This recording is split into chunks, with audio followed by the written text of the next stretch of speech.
네, 좀 더 심도 있게 이 종목들을 대담을 나눠보도록 하겠습니다. 도움 말씀에 이재규 나도투자증권 본부장, 최진욱 영앤리서치 본부장 모셨습니다. 안녕하십니까? 안녕하세요. 네, 반갑습니다. 개장 이후에 유난히도 튀어오른 종목 혹은 개별 재료를 안고 있는 그런 종목들을 저희가 조금 더 와닿을 수 있게 준비를 했습니다. 산다, 안 산다. 두 분의 의견은 어떻게 이어지게 될까요? 좀 더 직관적으로 여러분들도 이 궁금증 해결해 보시길 바라면서 자, 첫 번째 종목 바로 확인을 해볼까요? 앞서서 브리핑에서 보셨지만 전선주, 변압기 관련주들의 상승세 또 이어지고 있습니다. LS 일렉트릭이 이 가운데서도 상승률이나 거래 대금 모두 다 우호적인 분위기인데요. AI발 전력 수요를 타고 고공행진 중인 이 종목, 과연 두 분의 의견이 어떤지부터 확인하고 의견 들어보겠습니다. 자, 팻말이 준비되셨다면 들어주실까요? 과연 LS 일렉트릭 산다 안 산다? 네, 두 분의 의견이 엇갈렸습니다. 먼저 이재규 본부장님의 의견부터 들어보고 싶은데요. 본부장님이 안 산다의 의견이셨죠? 그죠. 저라면 삽니다. 근데 네. 시청자분들께 사라고 말씀을 못 드릴 것 같은 왜요? 게 아무래도 주가의 변동성이 너무 크다라고 생각을 하고 있습니다. 그래서 주식 매매를 오래 하셨던 분들이야 손절매를 좀 할 수 있다라고 하면 들어갔다가 아니다 싶으면 잘라내고 나올 수 있을 것 같은데 이제 시청자분들께서 쉽게 들어가긴 좀 어렵지 않을까라고 생각을 하고 있습니다. 그래서 구리 가격의 상승이라든지 앞으로의 추가 상승 모멘텀은 분명히 있다라고 보지만 당장 여기서 매수하기는 좀 어렵다라는 말씀을 드리고 싶습니다. 네. 그래서 최근에는 이 MSCI 편입에 관련되어 있는 모멘텀들까지 붙으면서 주가 흐름이 굉장히 잘 나오고 있고 구리 가격 역시도 계속해서 올라가고 있는데 지금 당장에 들어가기보다는 오히려 좀 조정을 받을 때 공략해보는 게 어떨까라는 말씀을 드리고 싶습니다.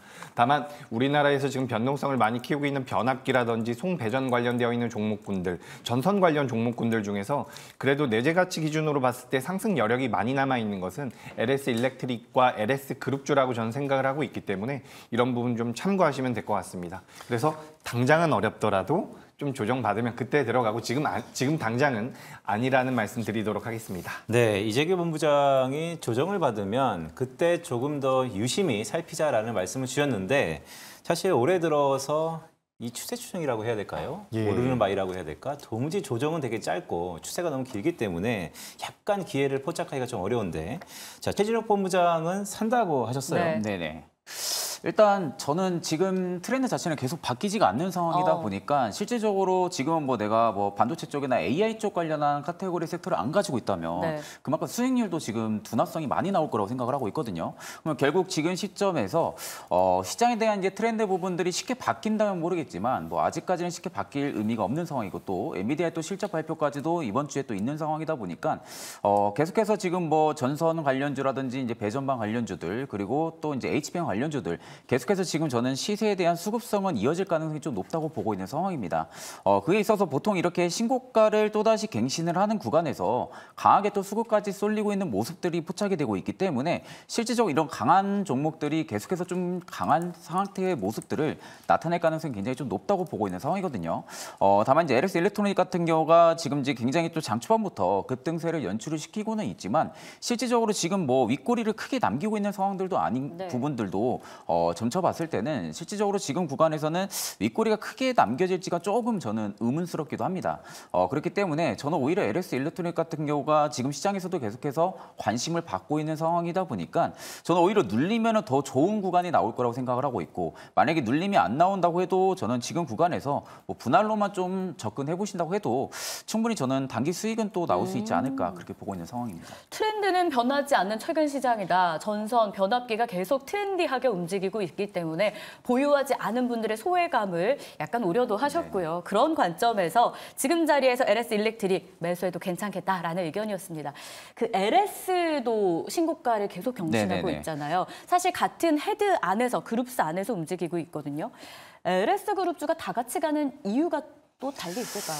사실 이제 LS 같은 경우는 자회사들이 지금 외형 성장 네. 폭이 굉장히 좀 잘 나오고 있는 상황이잖아요. 그러니까 지금 이제 LS 일렉트로닉만 놓고 봐도 전망이 굉장히 좀 좋게 나오고 있는 상황이고, 그러면 결국 이제 LS 입장에서는 자회사들에게 뭐 오히려 좀 외형 성장이 계속해서 잘 나온다라는 뭐 이런 증권사들의 뭐 리포트라든지 긍정적인 이슈 팔로업이 계속 된다고 하게 되면은 자체적으로 이제 LS 같은 경우도 수급에 대한 시세를 분출을 시킬 가능성이 굉장히 높을 수밖에 없는 상황인 겁니다.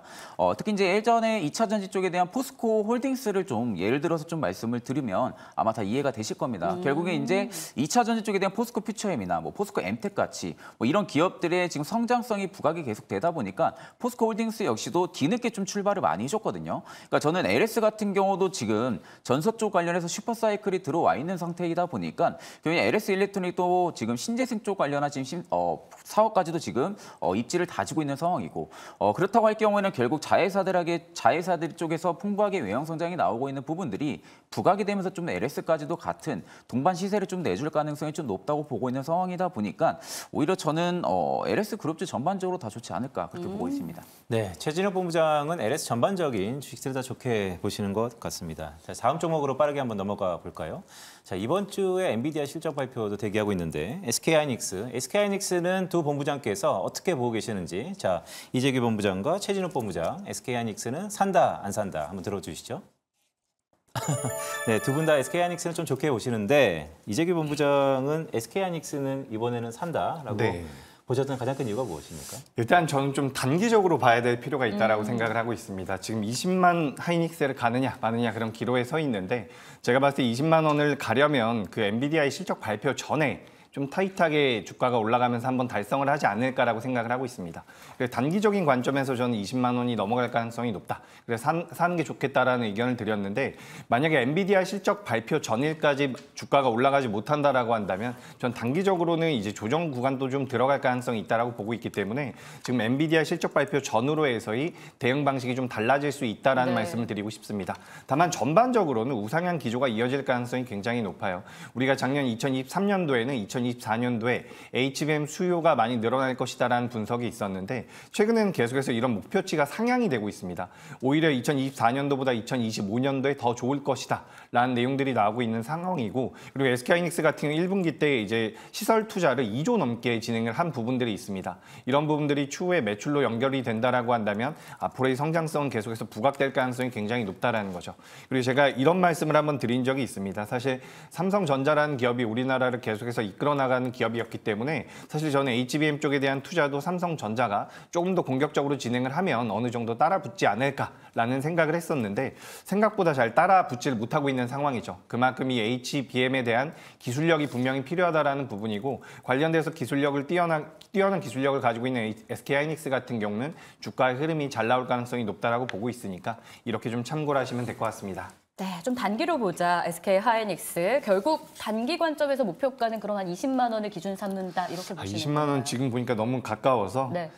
단기로 보지 않고 좀 중장기로 말씀을 한번 변경드리도록 하겠습니다. 그래서 엔비디아 실적 발표 이후에는 저는 개인적으로 좀 밀릴 가능성이 있다라고 보고 있어요. 아무래도 실적에 대한 눈높이가 너무 높다 보니까 좋은 실적을 내놓는다라고 하더라도 한번 밀리지 않을까라고 생각을 하는데 만약에 거기서 눌림이 나온다라고 한다면 오히려 거기는 매수 기회가 아닐까. 그래서 이제 주가의 흐름이 상방으로 만들어진다라고 한다면 저는 22만 원 선까지는 열려 있다라고 보고 있으니까 관련돼서 좀 관심 가져보시면 될 것 같습니다. 좋습니다. 네, 이재규 본부장이 SK하이닉스를 22만 원 선까지 염두에 두자라는 말씀 주셨는데 최진욱 본부장도 SK하이닉스는 좋게 보고 계세요. 그런데 제가 약간 궁금한 건 네네. 엔비디아 실적 발표 이후에 네네네. 이재규 본부장은 약간 밀릴 수도 있다라는 생각이신데 어떠세요? 저는 일단 이제 이번 주가 기술주들의 변동성이 가장 좀 심화가 되지 않을까 생각을 하고 있거든요. 일단 주요 이벤트가 굉장히 좀 많은 상황이죠. 오늘 같은 경우도 뭐 델 테크놀로지 2024가 지금 개최를 하고요. 근데 오늘 이제 잭슨항에 지금 연설이 또 있는 상황이다 보니까 실질적으로 좀 HBM 쪽에 대한 좀 이야기가 분명히 또 언급이 될 가능성이 높다고 보고 있고 뭐 내일 같은 경우는 MS 빌드 2024까지도 개최가 되고 있고 또 22일에는 엔비디아 실적 발표 그 이후로 FOMC 회의로까지도 지금 예정이 되어 있는 상태거든요. 그러다 보니까 지금 이번 주 내에 좀 가장 큰 이슈로 할 수 있는 부분들이 워낙 촘촘하게 묶여 있는 상황이다 보니까 실제적으로 기술주들의 좀 수급적인 변동성은 좀 극화가 될 가능성은 좀 높다고 보고 있는 상황인데 사실 지금 오늘 SK하이닉스의 수급만 놓고 봐도 외국인들의 뭐 매도세가 좀 나오고는 있지만 상대적으로 그 규모가 크지가 않은 상황이고 반대로 기관이 그 이상의 물량을 오늘 장 초반부터 계속해서 매수세를 지금 담아주고 있는 모습이거든요. 그러다 보니까 지금 SK하이닉스가 외국인들의 지금 매도세에도 불구하고 오히려 좀 주가가 변동성이 지금 크게는 나타나고 있는 모습들은 아니기 때문에 저는 오히려 SK하이닉스 같은 경우가 HBM 쪽에 대한 뭐 실적 부분들의 눈높이가 높아졌다고 해도 결국 이제 엔비디아 실적 부분들이 잘 나오게 된다고 하게 되면은 결국 지금 시장에서는 삼성전자보다 SK하이닉스 쪽에 대한 손을 조금 더 많이 들어주는 것 같습니다. 그렇기 때문에 저는 오히려 HBM 쪽에 대한 긍정적인 이슈가 계속해서 나와준다고 하게 되면은 실질적으로 저는 SK하이닉스가 조금 더 수급은 가져갈 가능성이 좀 네. 높다. 그런 관점으로 볼 때는 저는 SK하이닉스 같은 경우는 지금 추세를 정확하게 좀 위로 다시 좀 턴을 해준 거 아닌가. 저는 좀 그렇게 보고 있는 상황입니다. 좋습니다. 두 분 다 SK 하이닉스 이제 수요일 엔비디아 실적 발표를 앞두고 오늘장 일단 상승하는데요. 뭐 금요일장의 하락을 되돌리는 거일 수도 있고 이 기대감이 연속적으로 나올지는 지켜봐야겠지만 일단 삼성보다는 SK 하이닉스의 손을 들어주는 최진욱 본부장의 의견. 두 분 다 현 구간에서도 매수 괜찮다라는 의견으로 일치가 됐습니다. 자, 이어서 세 번째 종목으로 넘어갑니다. 산다 안 산다. 삼양식품에 대한 의견도 한번 알아볼까요? 두 분 팻말 들어주세요. 마음이 동일합니다. 안 산다. 삼양식품이요. 지난 금요일장에 상한가로 출발해서 문 닫을 때도 상한가로 닫혔고요. 오늘 아침에도 상한가 이미 한번 터치를 했습니다. 지금은 좀 풀려서 18% 상승권역 유지하고 있는데요. 자, 이재규 본부장님, 이 종목 사실 동모대나 마찬가지였잖아요, 지난주. 네, 그죠. 삼양식품이 우리나라 식음료 관련 기업 중에서 지금 영업이익률이 가장 잘 나오는 것 같습니다. 네. 거의 20% 정도 나오고 있는 것으로 판단이 되는데 지금 우리가 경쟁사라고 할 수 있는 농심 같은 경우는 영업이익률이 7%대입니다. 그래서 영업이익률이 굉장히 잘 나오는 과정에서 수출 쪽에 대한 매출 전체 비중에서 수출이 차지하고 있는 비중이 굉장히 높죠. 그렇기 때문에 1,300원 이상 올라온 환율에 대한 수혜도 직접적으로 받고 있기 때문에 앞으로 매출단이나 영업이익적인 부분에서는 추가적인 성장도 가능하다라고 생각을 하고 있습니다. 다만 지금 사지 않겠다라고 말씀을 드린 이유는 지난주에 점 상한가에 들어갔고요. 오늘 아침에 상한가에서 지금 윗꼬리가 많이 달려있는 상황입니다. 그래서 만약에 접근을 한다라고 하더라도 이거는 눌림이 좀 나왔을 때 접근하는 게 맞지 않을까라는 말씀을 드리고 싶고요. 기업의 성장성은 분명히 있습니다. 지금 난리도 아닌 것 같아요. 하지만 관련돼서 지금 주가의 흐름상으로는 조정이 좀 더 나올 가능성이 높다라고 보니까 참고를 하셨으면 좋겠고 환율 같은 경우도 조금씩 안정화가 되고 있는 부분입니다. 그래서 수출 호조에 관련되어 있는 모멘텀들은 계속해서 부각되겠지만 시장에서 자금이 다른 쪽으로 옮겨갈 가능성이 전 있다라고 보고 있는 거죠. 그래서 추후에 이제 금리 인하 쪽에 관련되어 있는 모멘텀들이 시장에서 붙는다라고 한다면 다시 한번 기술주라든지 그동안 움직이지 못했었던 종목군들 오늘도 보시면은 그동안 많이 못 움직였었던 종목군들로 자금이 좀 들어오고 있거든요. 그래서 큰 자금의 흐름이 옮겨간다라고 한다면 삼양식품은 조정 기간이 좀 길어질 가능성이 있습니다. 그래서 저는 기간 조정과 가격 조정을 좀 받은 이후에 다시 한번 보시는 게 어떨까 그런 의미에서 안 산다라는 의견 드렸습니다. 네, 이재규 본부장이 삼양식품에는 약간 보수적인 생각을 갖고 계시는데 뭐 제가 뭐 딴지 거는 건 아닌데 1분기 실적이 좋았어요.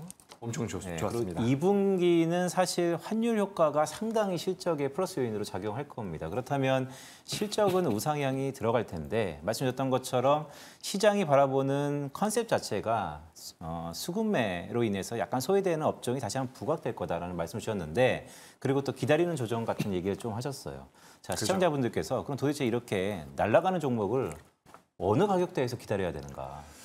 지금 삼양식품 같은 경우 기술적으로 봤을 때 50만 원 이하로 내려와야지 공략이 가능합니다. 네. 현재가 대비해서는 5% 정도만 밀리면 되는 가격인데 사실 오늘 시초가를 이탈하게 되면 전 주가가 밀릴 가능성이 높다라고 생각을 하고 있어요. 그래서 이런 기업들 같은 경우 오늘 시초가가 48만 7천 원인데 50만 원 전후에서 공략을 해본다라고 한다면 48만 원대에서 손절가를 좀 타이트하게 잡고 공략을 해보시는 게 좋겠다라는 말씀드리고 지금 삼양식품이 2026년도에 예상 영업이익이 3천억대입니다. 그렇다라고 한다는 것은 실적이 한 3조 정도 나올 수가 있다는 거죠.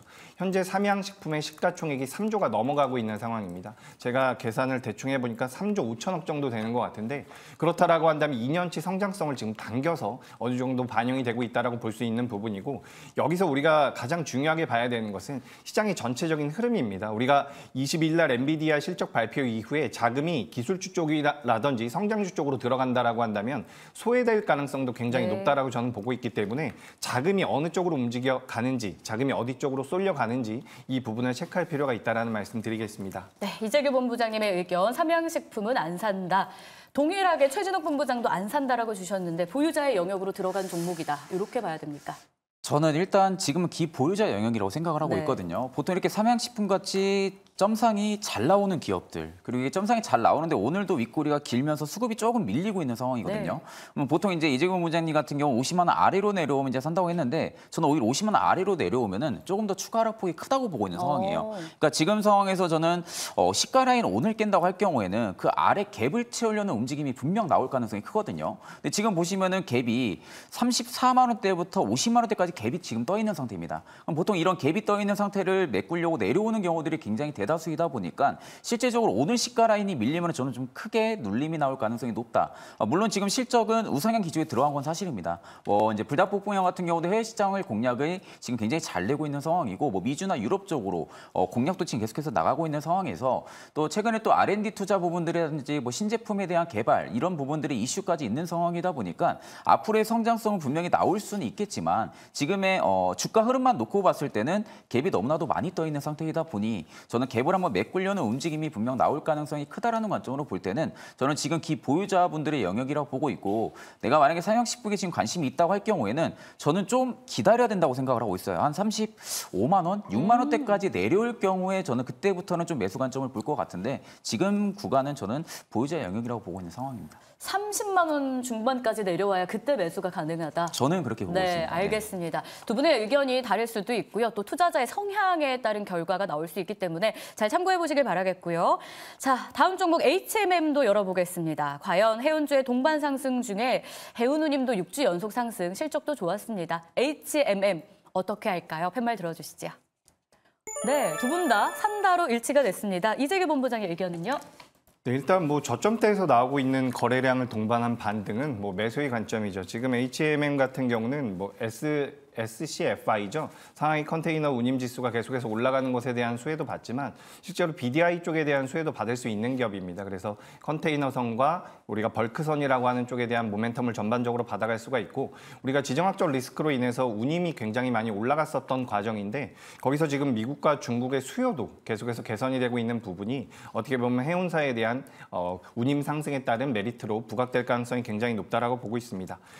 그래서 전환사채에 관련되어 있는 리스크가 어느 정도 있는 것 같지만 제 생각에 이제 주가 흐름상으로는 저점대가 나왔다라고 판단을 하고 있기 때문에 이런 기업들 같은 경우는 주가가 좀 밀림이 나온다라고 하더라도 저는 추가적인 상승 가능성이 높다라고 보고 있어요. 그래서 앞서서도 말씀드렸던 것처럼 자금이 어디로 움직여 가는지를 우리가 좀 살펴볼 필요가 있습니다. 네. SK하이닉스 같은 경우는 말씀드리면서 좀 보시는 게 좋겠다라는 말씀드렸지만 과거처럼 폭발적으로 올라갈 가능성은 낮다라고 보거든요.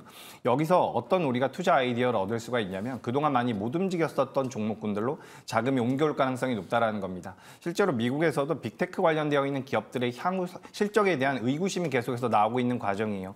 그리고 자금들도 다른 쪽으로 많이 옮겨가고 있다라는 거죠. 우리나라 시장 같은 경우도 화장품이라든지 게임이라든지 그동안 많이 움직이지 못했었던 종목군들로 자금 움직이고 있기 때문에 저는 HMM 같이 그동안 못 움직였었던 종목군들 보시는 거 좋겠다라는 말씀 드리겠습니다. 네, HMM이 사실 갖고 있는 실적이나 펀더멘털 대비 그동안 약간 움직임은 좀 적었었는데 자, 최진욱 본부장도 좋게 보셨어요? 좋게 보셨어요? 일단 저도 이재용 본부장 거의 비슷한 의견이고요. 네. 일단 회상운임 지수가 지금 계속해서 올라가고 있지만 저는 이게 추가적인 상승이 나오면 좋겠지만 만약에 안 나온다 해도 저는 하락으로 내려갈 가능성도 크지도 않을 거라고 생각을 하고 있어요. 그러니까 지금 회상운임 지수가 지금 이 기조를 당분간은 좀 유지를 해줄 가능성이 저는 좀 높다고 보고 있는 상황이고 그럼 보통 이렇게 바닥권에서 지금 종목이 수급이 받쳐주면서 위로 올라와주고 있는 HMM 같은 경우가 추가적인 시세에 대한 기대감이 더욱더 커질 가능성도 크다고 보고 있는 상황입니다.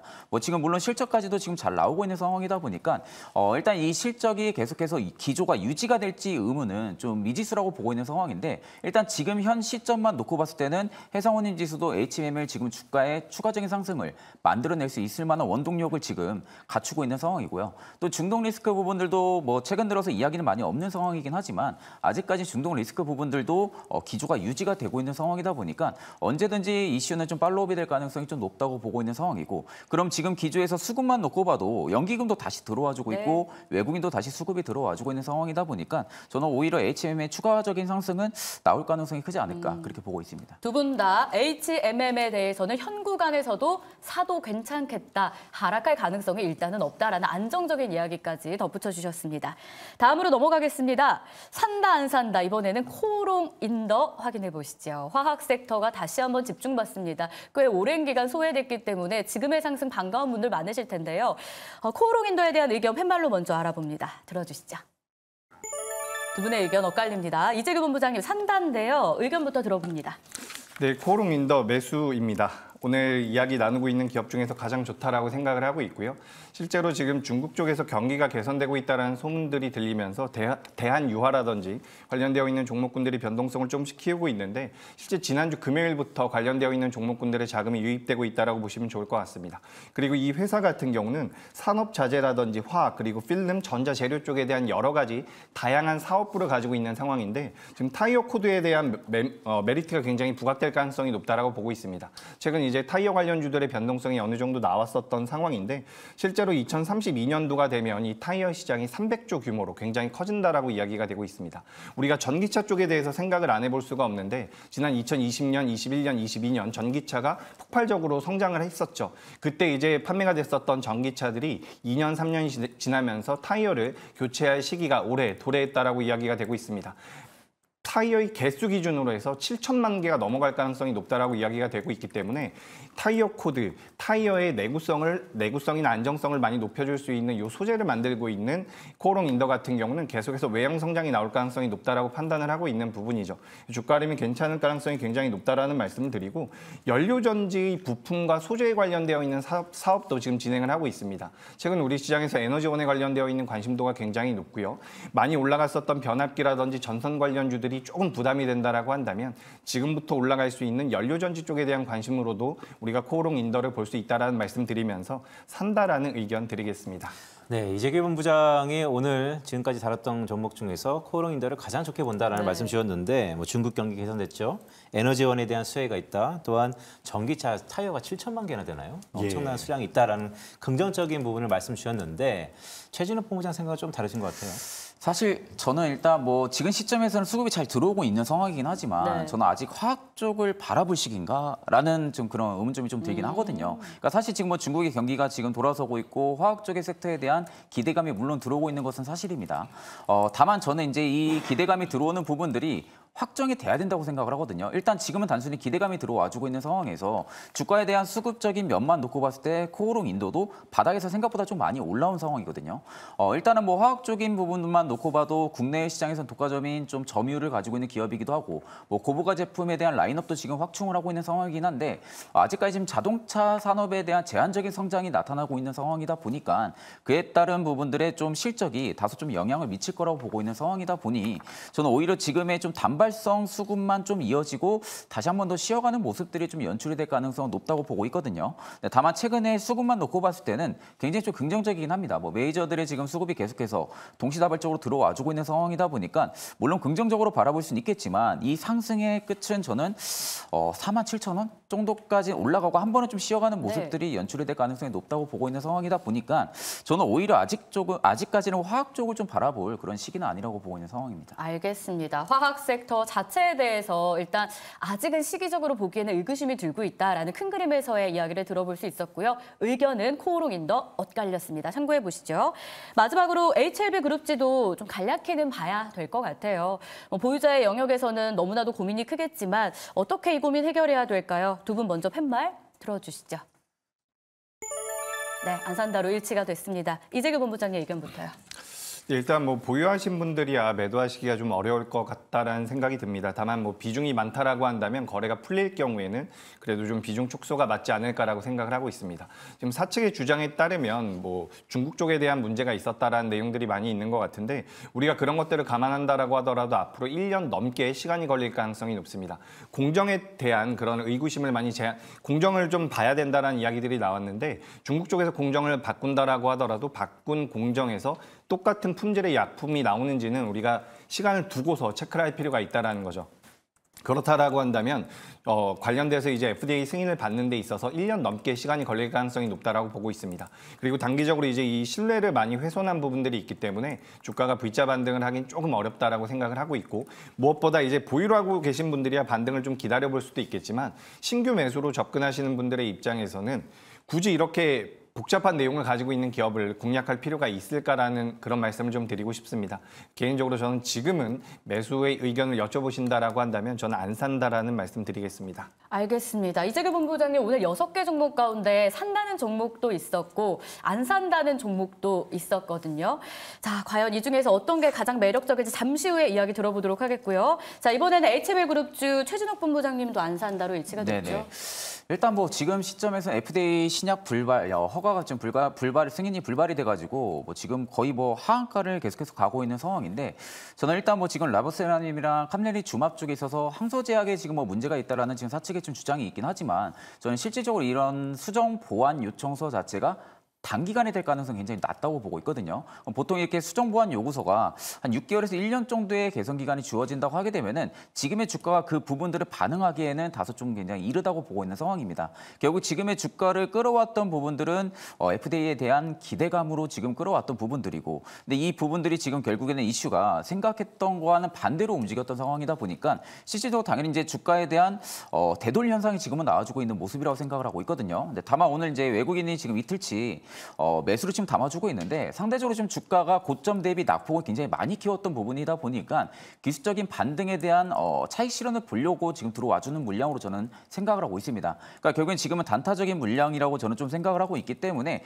외국인이 다시 지금 매수세가 들어와 준다고 해가지고 HLB를 지금 주가도 많이 빠졌으니까 매수로 들어간다고 보기보다는 저는 오히려 일단 바닥이 잡히는 걸 봐야 됩니다. 아직까지는 바닥이 잡혔다고 보기는 다소 어렵기 때문에 저는 실질적으로 지금 구간에서는 쉽게 좀 접근하기는 다소 좀 어렵다 그렇게 보고 있는 상황입니다. 최진욱 본부장이 바닥을 다져야 된다라는 말씀 주셨기 때문에 그렇다면 사실 이게 가장 중요할 것 같아요. HLB 바닥은 지금 시점에서 얼마입니까?